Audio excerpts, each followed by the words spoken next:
Assalamualaikum warahmatullahi wabarakatuh. Baik, di sini saya akan melakukan presentasi terkait artikel konseptual merupakan tugas pertemuan ke-15 mata kuliah umum Bahasa Indonesia sesi 0231. Sebelum masuk ke judul artikel konseptual yang saya buat, artikel konseptual sendiri merupakan tulisan ilmiah yang mengedepankan pemikiran, gagasan, dan analisis kritis seorang penulis terhadap suatu teori atau fenomena tanpa perlu melakukan penelitian yang empiris atau tanpa memerlukan adanya data lapangan. Masuk ke judul artikel konseptual yang saya buat. Artikel konseptual berjudul Mitigasi Bencana Erupsi Gunung Api Berbasis Geologi dari Pemantauan hingga Edukasi Masyarakat.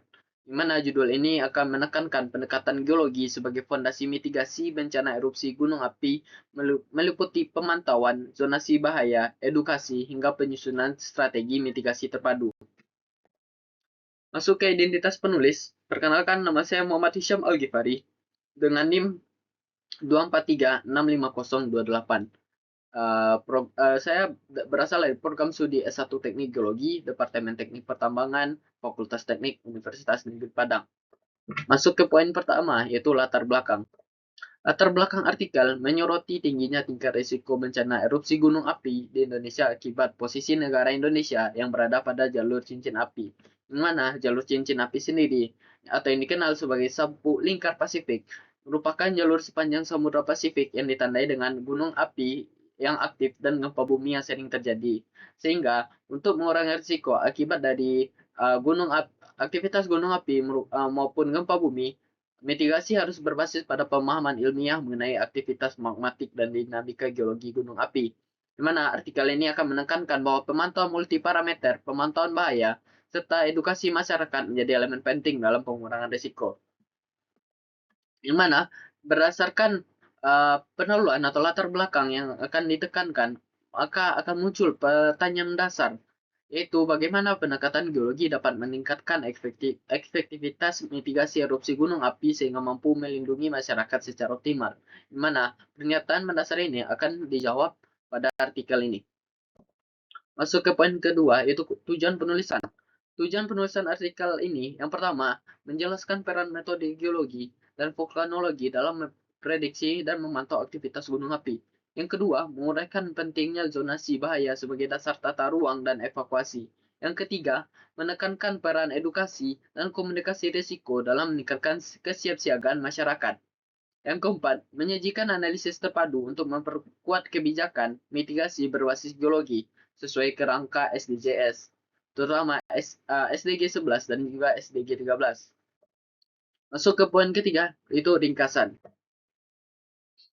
Ringkasan poin pertama itu pemantauan vulkanik sebagai fondasi mitigasi. Penggunaan metode seismologi deformasi, yaitu GPS dan juga INSAR, dan geokimia gas merupakan indikator perubahan sistem magmatik, mana pemantauan aktivitas gunung api berkembang pesat sejak digunakan metode modern seperti seismologi vulkanik, deformasi permukaan, dan juga geokimia gas. Mana menurut Zurisin 2007, menjelaskan bahwa akomodasi ketiga parameter tersebut memungkinkan identifikasi perubahan tekanan magma secara dini, sehingga potensi erupsi dapat diperkirakan sebelum terjadi. Masuk ke poin ringkasan kedua, itu zonasi bahaya dan pemetaan risiko. Zonasi bahaya disusun berdasarkan sejarah letusan, morfologi, dan persebaran material erupsi. Masuk ke poin yang ketiga, integrasi teknologi pemantauan modern.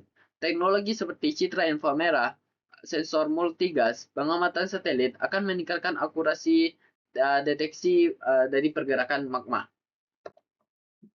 Masuk ke poin yang keempat, yaitu edukasi kebencanaan, komunikasi risiko, dan peran masyarakat. Mitigasi tidak hanya bersifat teknis. Kegagalan komunikasi risiko sering terjadi menjadi faktor utama banyaknya korban. Oleh karena itu, perlu adanya edukasi terkait kebencanaan dan juga edukasi terkait komunikasi risiko agar dapat menekan atau menurunkan dari korban akibat erupsi gunung api maupun kebencanaan lainnya. Masuk poin yang kelima, itu relevansi dengan SDGs. itu menekankan bahwa mitigasi erupsi mendukung SDG 11 yaitu Sustainable Cities and Communities, yang mana khususnya targetnya 11.5 mengenai pengurangan risiko bencana dan juga SDG 13. Masuk ke poin yang ke-6 yaitu analisis kritis pendekatan mitigasi berbasis geologi. Di mana pada poin yang ke-6 ini akan mengevaluasi keterbatasan seperti ketidakadanya prediksi vulkanik, minimnya infrastruktur, kendala sosial ekonomi masyarakat, dan sebagainya. Walaupun kajian geologi menjadi inti mitigasi, beberapa keterbatasan harus diakui. Yang pertama, tidak semua aktivitas gunung api mengikuti pola yang dapat diprediksi. Yang kedua, keterbatasan infrastruktur yang menghambat deteksi secara dini. Yang ketiga, zonasi bahaya seringkali terbentur faktor sosial ekonomi. Untuk mengatasi keterbatasan tersebut, integrasi pendekatan geologi dengan analisis sosial, ekonomi, dan teknologi diperlukan. Masuk ke kesimpulan. Kesimpulan bahwa mitigasi erupsi merupakan gunung api hanya dapat efektif jika didukung oleh pemahaman mendalam tentang proses geologi, pemantauan multiparameter, pemetaan bahaya yang akurat, serta edukasi dan komunikasi risiko yang memadai. Pendekatan holistik yang menggabungkan sains, kebijakan, dan partisipasi masyarakat adalah kunci pengurangan risiko bencana. Saran atau rekomendasi yang saya dapat berikan, yang pertama itu peningkatan infrastruktur pemantauan. Yang kedua, penyusunan peta bahaya berbasis data stratigrafi yang terbaru. Yang ketiga, penguatan program edukasi dan literasi bencana pada sekolah, desa rawan, dan lembaga masyarakat. Yang keempat, integrasi mitigasi ke dalam kebijakan tata ruang dan perencanaan wilayah. Yang kelima, kolaborasi lintas disiplin antara geologi, teknologi, sosial, dan pemerintah untuk mengatasi hambatan relokasi dan respon bencana. Baik, terima kasih atas uh,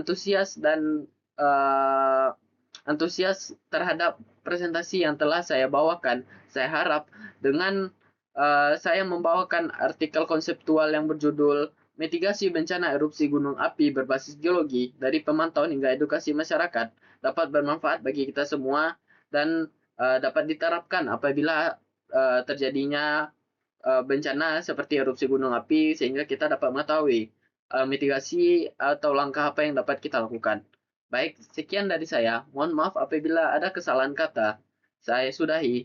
Assalamualaikum warahmatullahi wabarakatuh. Terima kasih.